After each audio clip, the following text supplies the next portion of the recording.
2025వ సంవత్సరం ఎటు పోయిందో తెలియదు. అంతా విరివిగా ఖర్చు పెట్టేశాం తెలియకుండా కూడా.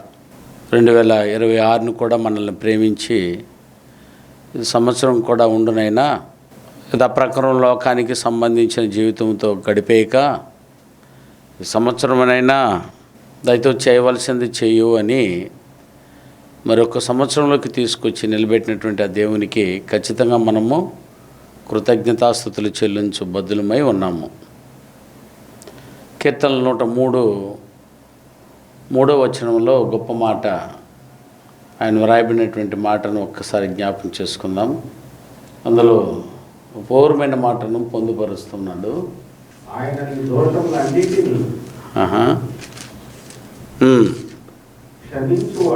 క్షమించువాడు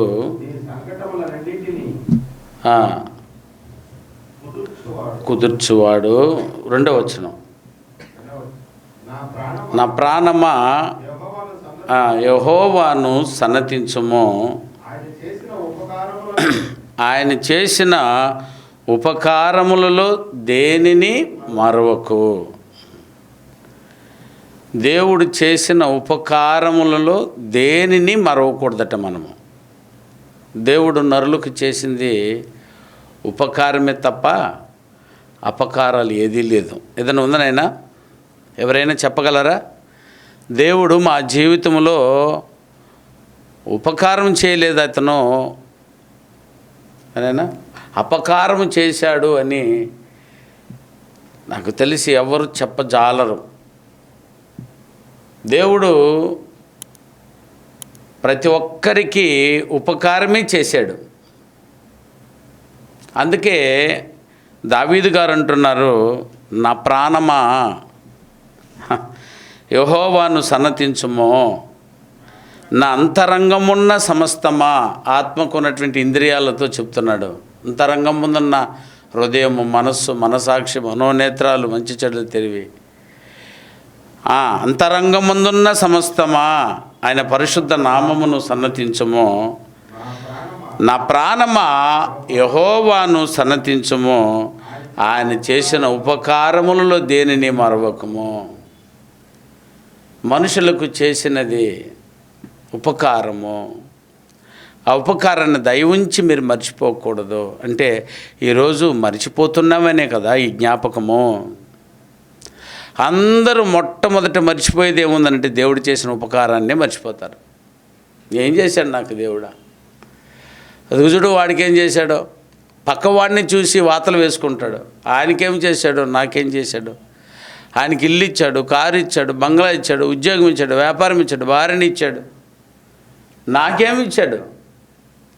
అంటే ఇతరులను పోల్చినప్పుడు అది కూడా ఎవరితో పోల్చుకుంటాం మనం అంటే మనకంటే ఎక్కువగా అంతస్తులు కలిగిన వారినే పోల్చుకోవడం.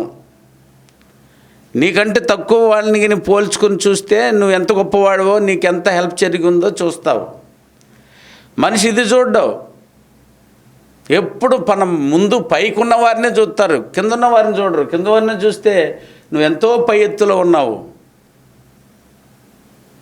ఆయన చేసిన ఉపకారాలు వారి ఆత్మీయ ఎదుగుదలకు సంబంధించి. ఇది చేయలేదు, అది చేయలేదు అని అంటే దేవుడు ఏదైనా ఒక ఉపకారాన్ని ఒక మనిషికి చేస్తున్నాడని అంటే వాని ఆత్మస్థితిని బట్టి చేస్తాడు అన్నది సత్యం. అవునా కదనైనా? ఏదైనా ఇప్పుడు కలిగి ఉన్నామనంటే అది దేవుడు మన ఆత్మకు స్థితికి తగినట్టు మనల్ని ఆశీర్వదిస్తాడు అన్నది సత్యం. దీన్నే చూస్తారు అందరూ. వాడిట్టే దిగిపోయాడు, అట్టే దిగిపోయాడు అని, నేనెందుకు ఎదగలేదు అని బాధపడతాడు. అందుకు దేవుడు చేసిన ఉపకారాన్ని శీఘ్రంగా మర్చిపోతాడు. చూడాల్సింది అది కాదనైనా అసలు. ఏమ్మా, యోహాను తన పత్రికలో రాస్తూ ఏమన్నాడు? ప్రియుడా, చదువుతారా? యోహాను రాసినటువంటి 2వ పత్రిక, నేనేనా 3వ పత్రిక 2వ వచనం. ప్రియుడా, నీ ఆత్మ వర్ధిల్లుచున్న ప్రకారము. చూశానైనా నీ ఆత్మ ఏమవుతుందట? వర్ధిల్లుచున్న ప్రకారము నీవు అన్ని విషయములను వర్ధిల్లుచు సౌఖ్యముగా ఉండవలనని ప్రార్థించుచున్నాను అన్నాడు. ప్రియుడా, నీ ఆత్మ వర్ధిల్లుచున్న ప్రకారము నీవు అన్ని విషయములను వర్ధిల్లుచున్నావో అంటే దేవుని ఉపకారములన్నీ పెరుగుతాయి. ఎప్పుడైనా ఎప్పుడట? నీ ఆత్మ వర్ధిల్లుచున్న ప్రకారము అంటే మన ఎదుగుదల చూసారా దేని మీద ఆధారపడి ఉంది? నీ ఆత్మీయ ఎదుగుదల మీద ఆధారపడి ఉంది. శరీర సంబంధమైన ప్రతి ఆశీర్వాదములో అది దేని మీద ఆధారపడి ఉంది అని అంటే మన ఆత్మ ఎదుగుదలకు సంబంధించింది ఉంది అని అంటే ఇక్కడ మీరు దీన్ని చూసి అసూయ పట్టలేదే? పక్క వ్యక్తిని చూసి ఆడికి అది కలిగి ఉంది ఇది కలిగి ఉంది అని చెప్పి మీరు నిష్ఠూరపోతున్నారు. కానీ చూసారా ఆత్మ ఆయన ఎదిగిపోతూ ఉందే. అంత బాగా ఆత్మలో ఎదిగిపోయి ఉన్నాడో, ఎంత అద్భుతంగా దేవుని పనిని చేస్తున్నాడో, ఆయన ఎంత చక్కగా పాట పాడుతున్నాడు, ఆయన ఎంత చక్కగా దేవుని యొక్క సత్క్రియలు చేస్తున్నాడు, ఆయన ఎంత చక్కగా వాక్యాన్ని చెప్తున్నాడు, వాళ్ళు ఎంత చక్కగా ఆత్మీయంగా ఎదుగున్నారు. దీన్ని చూసి ఒకడు కూడా పొగలేదో, ఒక్కడు కూడా మెచ్చుకోలేదు. అలాగూ నేనెందుకు కాలేదని ఒక్కడు కూడా అడగలేదు. వాడికి ఇల్లు ఉంది, నాకు ఇల్లు లేదు. నీకు కళ్ళే లేదు. ఎవరికా? వాడికి ఇల్లు ఉంది, నాకు ఇల్లు లేదు. నీకేం లేదు ఇప్పుడా? దేవుడా నీకు కళ్ళే లేదయ్యా నీకు. సరే, దేవుడు ఏదో అపకారం చేసినట్టు మాట్లాడతారు ప్రియులారా. దేవుడు ఎవరికి నీ అపకారం చేయడు. అందరికీ ఏం చేశానైనా ఉపకారమే చేశాడు. సో ఆయన చేసిన ఉపకారమును బట్టి మరి ఏం చేయగలవు నువ్వు? కదా కావాల్సి ఇప్పుడు. అందుకని ఆయన మాట్లాడుతూ ఇంకొక గొప్ప మాట అన్నాడు. కీర్తనల గ్రంథం 145వ కీర్తన 9వ వచనం చూద్దాం ప్రియులారా. 145వ కీర్తన 9వ వచనంలో గొప్ప మాట ఉంది. యెహోవా అందరికీ ఉపకారి. బాగా చూసారా? అందరికా కొందరికా? అందరికంటే అంతే కదా నైనా. ముస్లింలకు లేదో హిందువులకు లేదో అని లేదు. దేవుడు అన్నవాడు అందరికీ దేవుడై ఉండాలి. కొందరికి దేవుడై ఉండడం, కొందరికే మేలు చేయడము అసలు దేవుడే గాడు ఆయన. అట్లాంటి గుణ లక్షణాలు ఉన్నవాడు.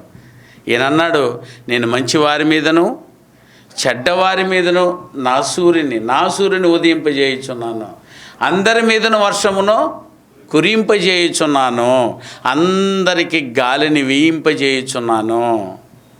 చూసారా? అందుకే ఆయన అందరికీ ఎవరట బ్రదర్? ఉపకారి. అందరికీ ఉపకారి.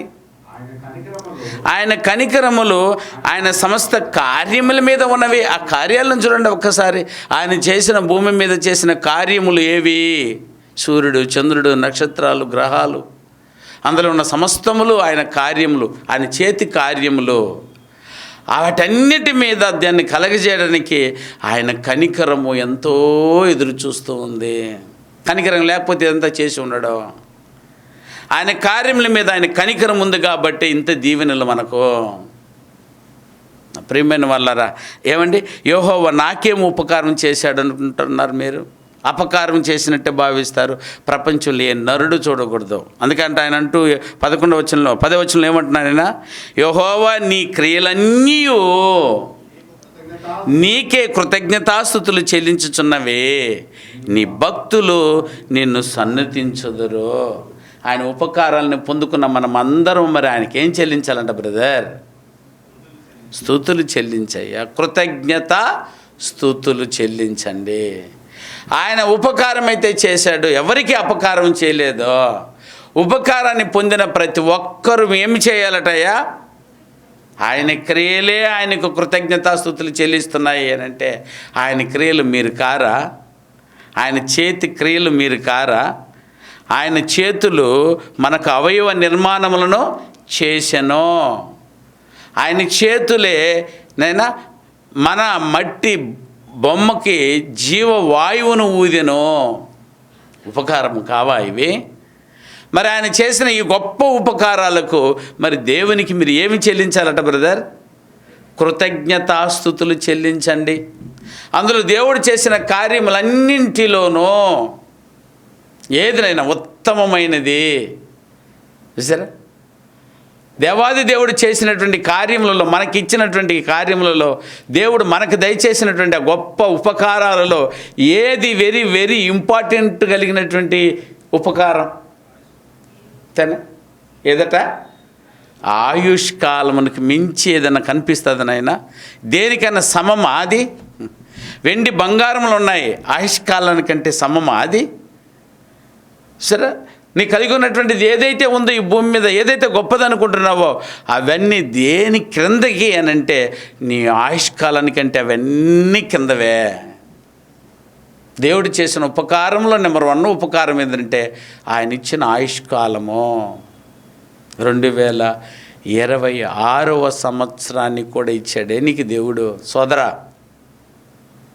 2026ను కోట్ల పెట్టి కొనలేనిది, ఏ నరుడు కొనలేనిది, దేవుడు మాత్రమే ఇవ్వగలిగినది. మనుషులకి ఏదైనా ఉందనంటే అది ఆయుష్కాలము.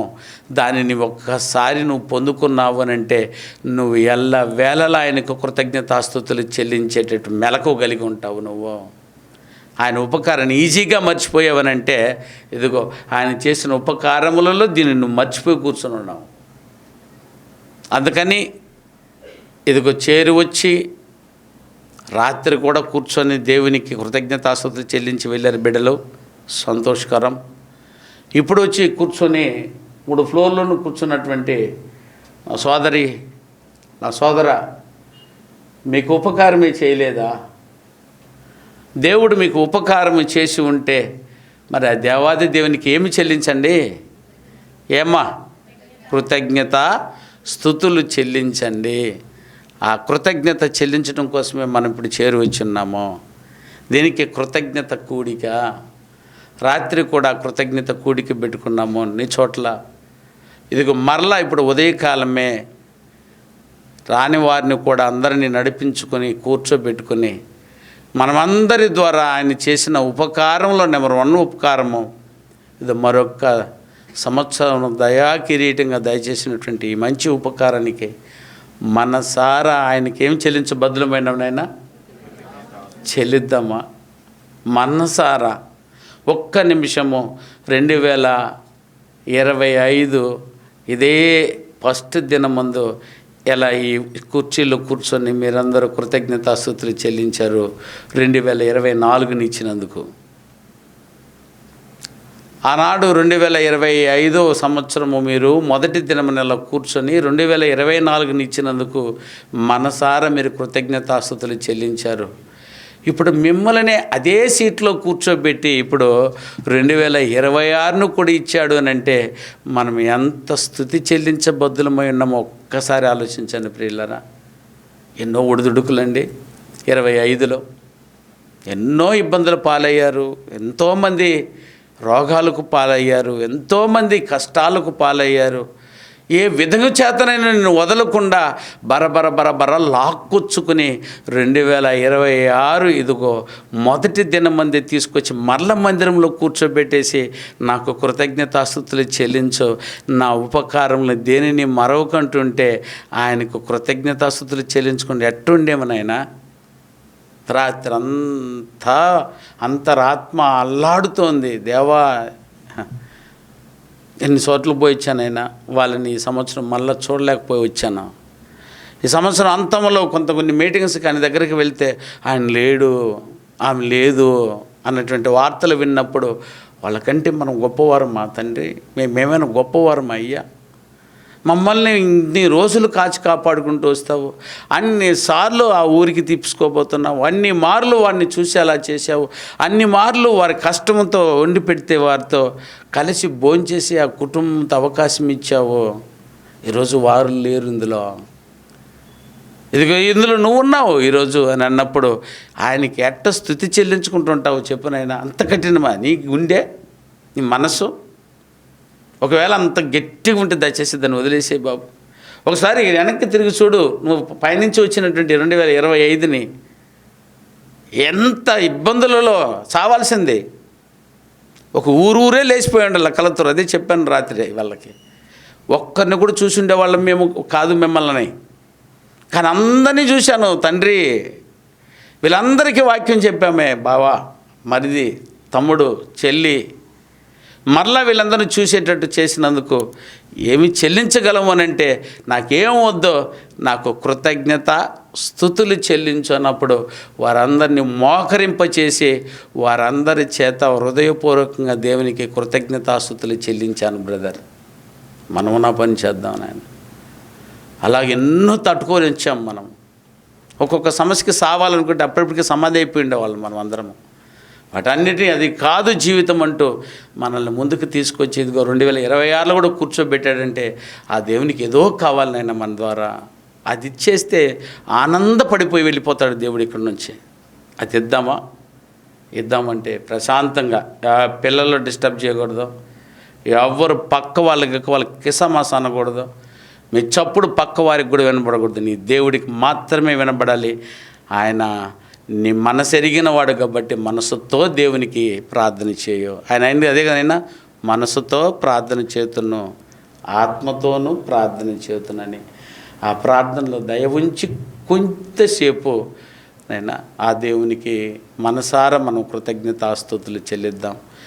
వీలుంటే మోకరించండి, వీలు లేకపోతే అలాగే కూడా ఉండి అయినా కొద్ది నిమిషాలు నిజంగా హృదయాన్ని తెరిచి ఆయనకు కృతజ్ఞతాస్తుతులు చెల్లించేద్దాం.